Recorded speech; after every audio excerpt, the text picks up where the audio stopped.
हाँ जी, कल हमने चैप्टर पढ़ा था मार्केट।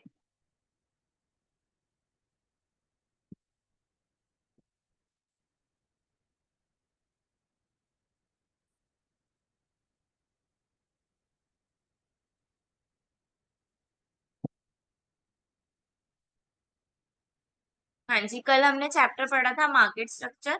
ठीक है, आज उसी का एक पार्ट पढ़ रहे हैं, दैट इज ओलिगोपोली मार्केट। ठीक है, oligopoly market.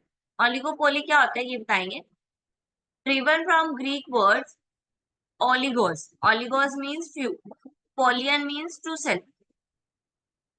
And oligopoly is a market from which market or industry dominated by a small number of sellers.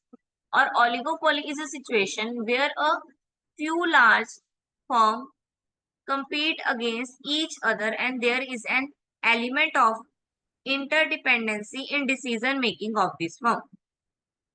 ठीक है, ओलिगोपोली में वो क्या बोल रहे हैं, ओलिगोपोली एक मार्केट है जिसमें सेलर्स जो है वो फ्यू हैं। ठीक है, यानी कि जो पूरी मार्केट है वो किनके द्वारा डोमिनेट की जा रही है, small number of sellers, few numbers of seller के द्वारा, कुछ ही सेलर्स के द्वारा। लेकिन ये जो सेलर्स हैं ये बड़ी बड़ी फर्म्स हैं, तो इनका जो डिसीजंस है वो आपस में कोरिलेट करते हैं, यानी कि एक दूसरे से रिलेट करके वो डिसीजन लेते हैं। अगर हम एग्जांपल लें तो हम एग्जांपल ले सकते हैं, ये कंपनीज की जो मोबाइल कंपनीज है, सिम की कंपनीज है, एयरटेल, आइडिया, है ना, यही तीन चार कंपनी है, जियो, ये तीन चार कंपनी है, दैट इज ओलिगोपोली मार्केट। उनकी कंपनीज फ्यू है, फ्यू नंबर ऑफ पर्सन है, बीएसएनएल, चार पांच ही ब्रांड है जो हमें सिम वगैरह प्रोवाइड करते हैं। ठीक है, तो इनके जो प्राइस रेट है, इनके जो प्रोडक्ट के रेट है वो किसके हिसाब से होते हैं, वो एक दूसरे के हिसाब से होते हैं। अगर किसी ने 299 का पैक रखा है तो दूसरी कंपनी भी यही ट्राई करती है कि वो भी क्या करे, 299 का ही पैक रखे, क्योंकि उनके डिसीजन एक दूसरे के मार्केट स्ट्रक्चर से कोलैब करते हैं। जो एक फॉलो करता है दूसरा भी उसी को फटाफट फॉलो कर लेता है, क्योंकि उसको डर रहता है कि वो नीचे ना चला जाए। मान लो एयरटेल वालों ने 99 के पैक निकाल दिए, ठीक है, तो हम क्या करेंगे, हम आइडिया से भी एयरटेल में पोर्ट करा लेंगे क्योंकि हमें पैक जो है वहां पे सस्ता पड़ रहा है। करेंगे कि नहीं करेंगे, करेंगे ना। यस यही सिचुएशन है, तो फिर आइडिया वाले भी क्या करेंगे, आइडिया वाले भी ट्राई करेंगे कि वो भी 99 का ही पैक दे सके, चाहे उनसे थोड़ा कम दे बट दे, ताकि उनके कस्टमर जो है शिफ्ट ना हो। देन कैरेक्टरिस्टिक्स क्या है, फ्यू सेलर्स होते हैं, सेलर्स जो है वो कम होते हैं, लार्ज नंबर नहीं होते सेलर का।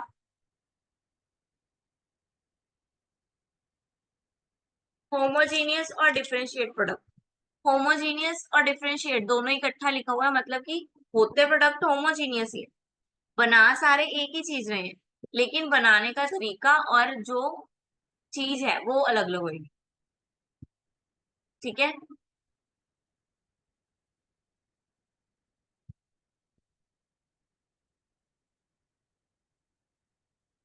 Entry is possible but difficult, entry possible तो है, कर तो सकते हैं एंट्री, मना नहीं है एंट्री करना, लेकिन थोड़े से डिफिकल्ट होते हैं, क्योंकि जो फ्यू नंबर ऑफ सेलर्स हैं वो कभी किसी नए पार्टनर को आने ही नहीं देते मार्केट में।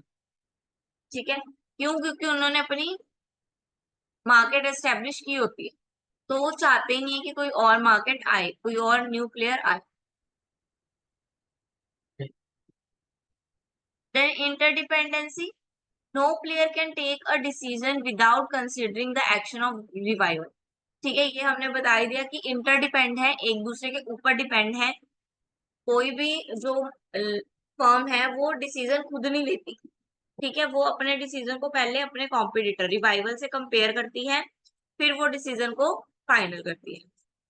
देन अनसर्टेनिटी, अनसर्टेनिटी तो रहेगी रहेगी, ठीक है, क्योंकि कभी एक का प्राइस बढ़ गया, कभी एक का कम हो गया, कभी किसी फर्म ने, कभी ऑपोजिशन पार्टी ने कोई नई स्कीम निकाल दी, तो हमारा प्रोडक्ट का लो होना नेचुरल है, इसलिए ये अनसर्टेनिटी जो है वो तो रहेगी रहेगी।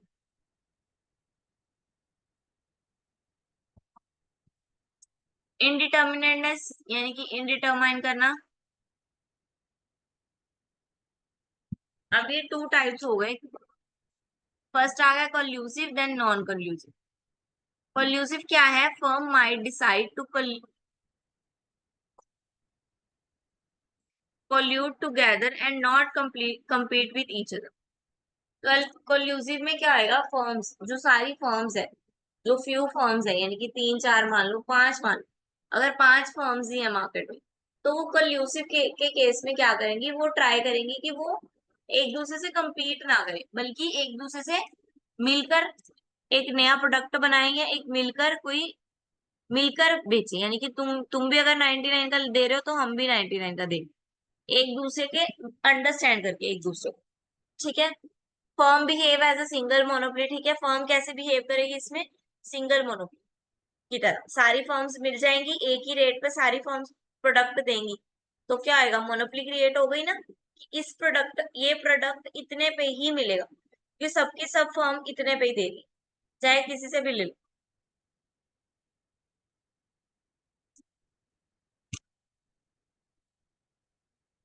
इसमें इनका एम क्या होता है? They aim at maximising their collective profit instead of individual profit.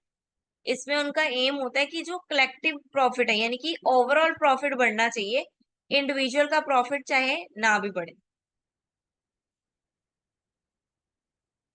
ठीक है जी। इसमें कौन कौन से आ जाएंगे? Cartel formation and price leadership. Then firm compete with each other. Non collusive है, नॉन कंल्यूसिव में फर्म क्या कर रही है? एक दूसरे से compete कर रही है। ठीक है। Firm behave interdependently. अब मोनोपोली नहीं बिहेव करेगी, अब इंडिपेंडेंटली बिहेव करेगी, यानी कि मेरी कंपनी अलग है, तेरी कंपनी अलग है, ऐसे। Aim at maximising their own profit. इसका एम क्या होता है? इंडिविजुअल प्रॉफिट, अपना प्रॉफिट ज्यादा होना चाहिए। और इसका एग्जाम्पल क्या है? प्राइस रिजिडिटी, यानी कि प्राइसेस में चेंज आना। इसमें किंग डिमांड कब बन जाती है, ये हम आगे पढ़ते हैं। किंग डिमांड कब आ गई? किंग की यानी कि एक नुक्कड़ नहीं लग जाती, जैसे बोलते हैं कोना, वो किंग होता है। ठीक है। Price rigidity, two basic assumption है इसकी। If a firm decreases price, other will also do the same, so the firm initially face a highly elastic demand। ये तो पता ही है, एक फर्म ने प्राइस कम की है, मैंने बताया था ना, एक ने अगर 199 कर लिया पैक, तो दूसरा भी क्या करेगा? 199 करने का ट्राई करेगा। ठीक है, कुछ इनोवेटिव करके उतने ही रेट पे देना चाहेगा। ठीक है। तो वो क्या बोल रहे हैं? जब प्राइस डिक्रीज होता है, इट मीन्स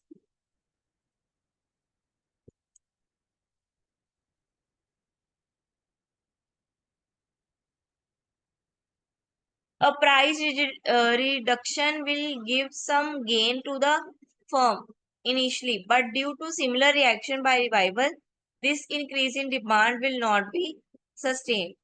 क्या बोल रहे हैं ये? कि लगता है कि प्राइस रिजिडिटी में जो प्राइस बढ़ने की वजह से प्रॉफिट हो सकता है, सबने बढ़ाया, प्रॉफिट सबको हो सकता है, लेकिन कुछ रिवाइवल्स के रिएक्ट के कारण, वैसे भी रिवाइवल्स के कारण डिमांड बढ़ गई है उस चीज की। If the firm increase its price, अब ऑपोजिट केस आ गया, वो था डिक्रीज करेगा, अब इंक्रीज करेगा, तो बाकी कंपनी उसको फॉलो नहीं करेगी। क्यों? क्योंकि उनके उनका लो प्राइस रहेगा, तो वो कस्टमर को अट्रैक्ट कर सकती है। ठीक है। तो अगर तो डिक्रीज होगा तो सब डिक्रीज कर लेंगे, लेकिन इंक्रीज होगा तो सब इंक्रीज नहीं करेंगे। इसी वजह से कौन सी डिमांड कब बनती है? किंग डिमांड कब बनती है?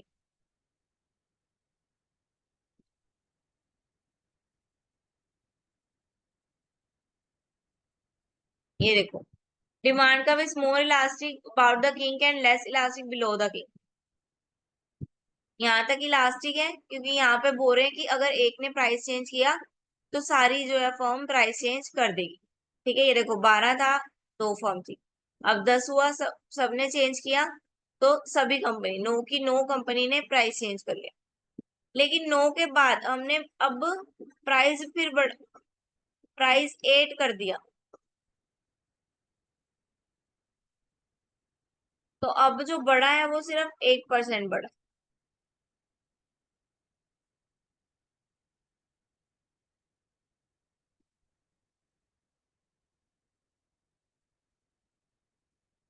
ठीक है। तो अब प्राइस कम हुआ तो सबने लेना शुरू कर दिया, ये वाले केस में 9 और 10 वाले केस। प्राइस कम हुआ तो लेना शुरू कर दिया, दैट इज मैच कर्व।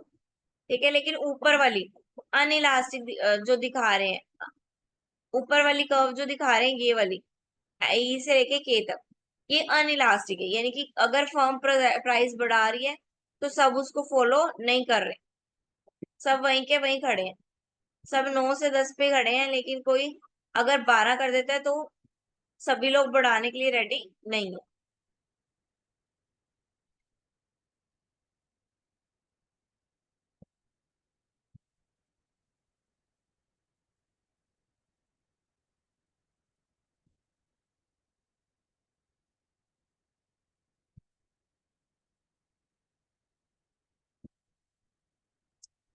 हाँ जी, कार्टल फॉर्मेशन कैसे होगी? कार्टल फॉर्मेशन हमारी आइसोकेंट की तरह ही होती है, सेम। ठीक है, यू शेप में, यानी कि कनकेव की फॉर्म में।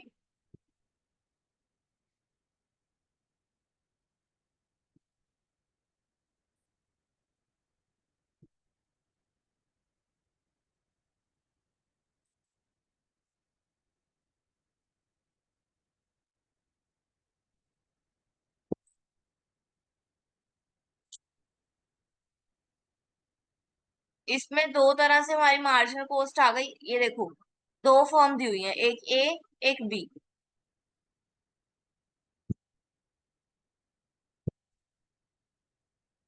ज्वाइंट प्रॉफिट बताएंगे अब इसमें। ठीक है, ए दी हुई है, ए की मार्जिनल कॉस्ट और एवरेज कॉस्ट। ठीक है, मार्जिनल कॉस्ट ये रही, एवरेज कॉस्ट ये रही। ये इक्विलिब्रियम का पॉइंट है, इसलिए कि ये सबका सेम रहेगा। ये आएगा, मतलब ये निकालेंगे अभी हम। हमने ये किया, एसी और एमसी किया, बी का भी एसी और एमसी किया। देन हमने दोनों का ए बी दोनों को ऐड करके थर्ड फॉर्म निकाला, दैट इज, हमें पता है मार्जिनल एवरेज से पीछे होती है, तो ये मार्जिनल की कॉस्ट बनाई। तो जहां पे ये कट हो रही है, मार्जिनल रेट और मार्जिनल कॉस्ट आपस में कट हो रहे हैं, यानी कि आउटपुट, वो हमारा इक्विलिब्रियम लेवल है। तो सबका प्राइस यहाँ पे डिसाइड हो, ये वाले पर।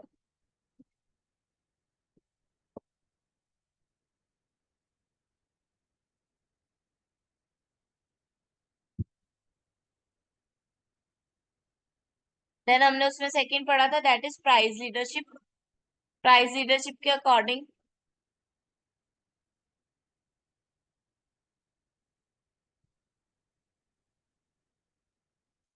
The setting of price in a market by a dominant company, which of the following by other in the same market. ठीक है, डोमिनेंट कंपनी यानी कि जो डोमिनेट कर रही है बाकी सारी फर्म्स को। ठीक है, वो कंपनी क्या करती है, प्राइस डिसाइड करती है। A leader firm will get set the price based on the equilibrium.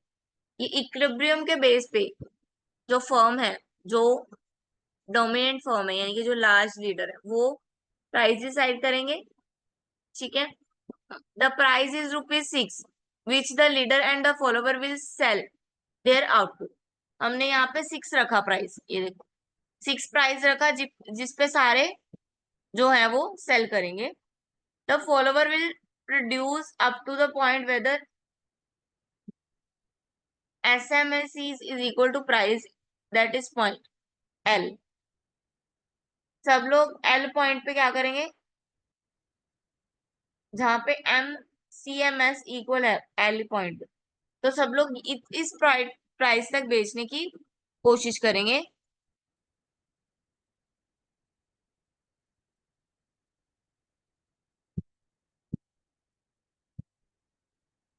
तो ये जो प्राइस है वो किसके द्वारा डिसाइड किया गया है, वो लीडर के द्वारा डिसाइड किया, लीडर प्राइस है तो लीडर के द्वारा प्राइस डिसाइड किया गया।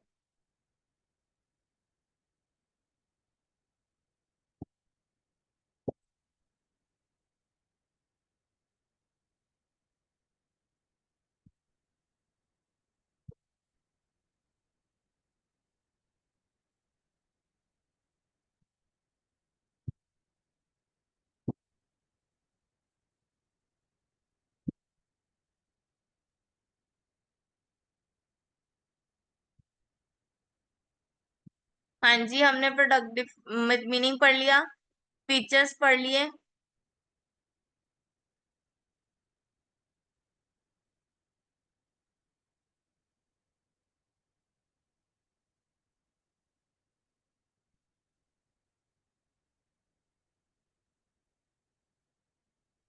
ये कार्टेल भी पढ़ लिया।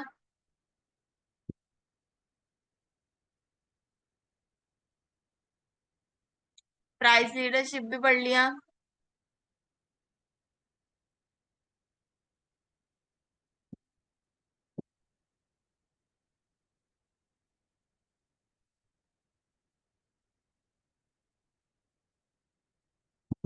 चलो अब सेल्फ असेसमेंट करते हैं, आंसर दो।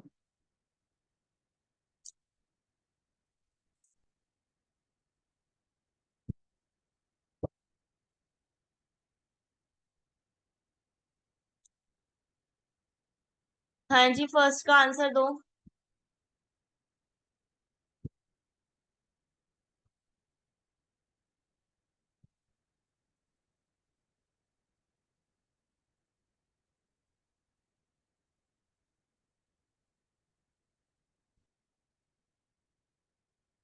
हाँ जी, बताओ फर्स्ट का आंसर।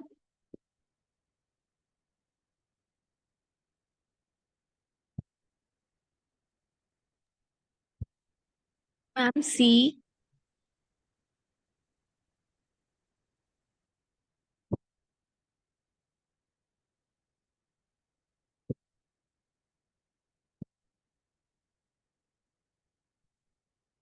वैसे तो प्योर ओलिगोपोली भी आ सकता है, लेकिन प्योर में क्या फर्क होता है कि सब प्राइस के लिए इंडिपेंडेंट होते हैं, ठीक है। लेकिन ऑटोमोबाइल में भी हम प्राइस के लिए इंटरडिपेंड नहीं है, ठीक है। अगर किसी कंपनी ने 4 लाख की कार निकाली है, तो बाकी कंपनी भी ट्राई करती है वो सब छोटे से छोटी कार निकाले, करती है ना ट्राई। अब किसी ने इलेक्ट्रिक स्कूटर निकाली सबसे पहले, तो सभी अब आज के टाइम में सभी कंपनीज की इलेक्ट्रिक स्कूटर निकली हुई है। क्यों? क्योंकि सब एक दूसरे से बीट कर रहे हैं।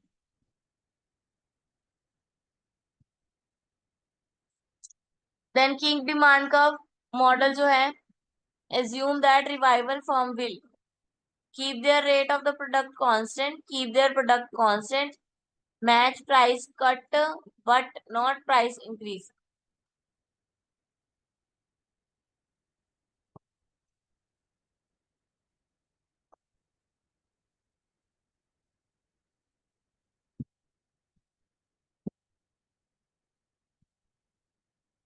हाँ जी, किंग डिमांड का क्या दिखाती है फर्म का?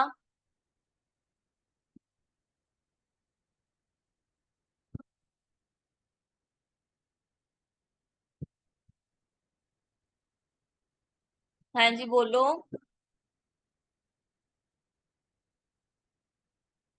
क्या दिया आंसर?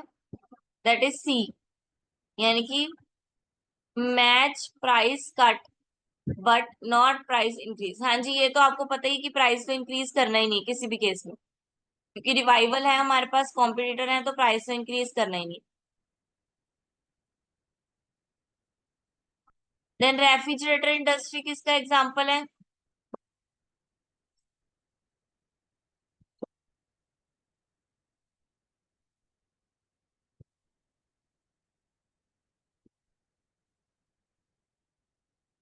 ओलिगोपोली का है, ठीक है। अलग अलग फीचर्स ऐड कर देते हैं, इसके भी फ्यू सेलर्स ही होते हैं। ये जो आप शॉप देखते हो, ये सब तो डीलर्स हैं उसके, ठीक है। जो आप बोलोगे कि शॉप तो इतनी सारी हैं रेफ्रिजरेटर्स की, तो वो सब डीलर्स हैं, इंडस्ट्रीज नहीं है। इंडस्ट्रीज थोड़ी सी ही है, एलजी, गोदरेज, ये सब ही है। Petroleum industry.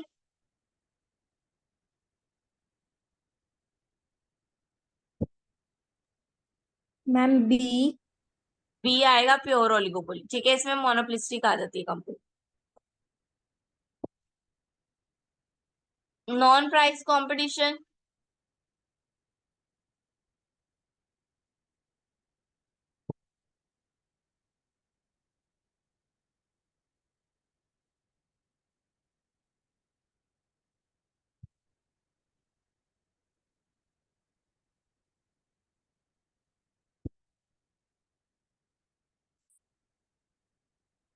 इसका आएगा D, all of the above are form of non price competition. क्योंकि देखो क्वालिटी सारी क्वालिटी के बेसिस पे है, क्वांटिटी किसी पे भी नहीं है, और प्राइस दैट इज क्वांटिटी।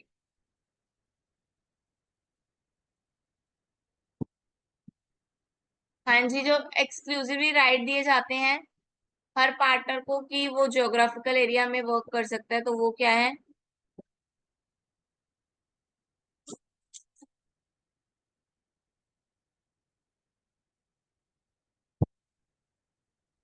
वो कौन सा कार्टेल बनाता है?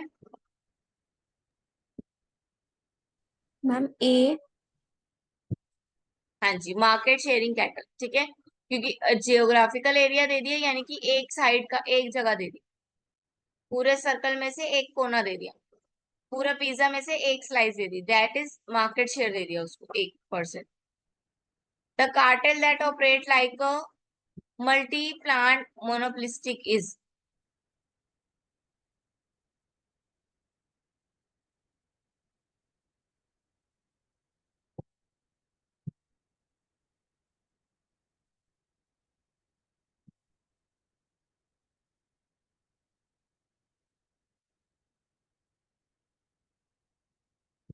इसमें आ गया none of the above.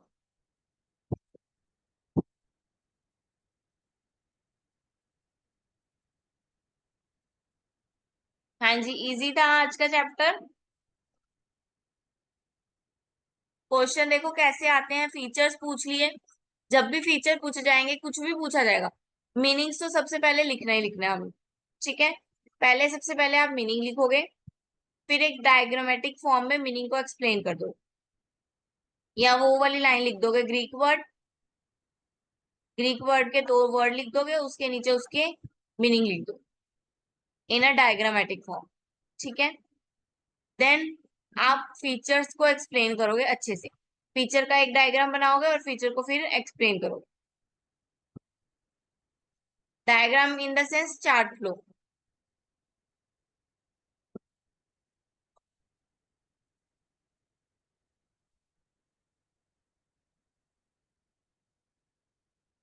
Clear है? आज का टॉपिक क्लियर है? Yes ma'am. Yes ma'am.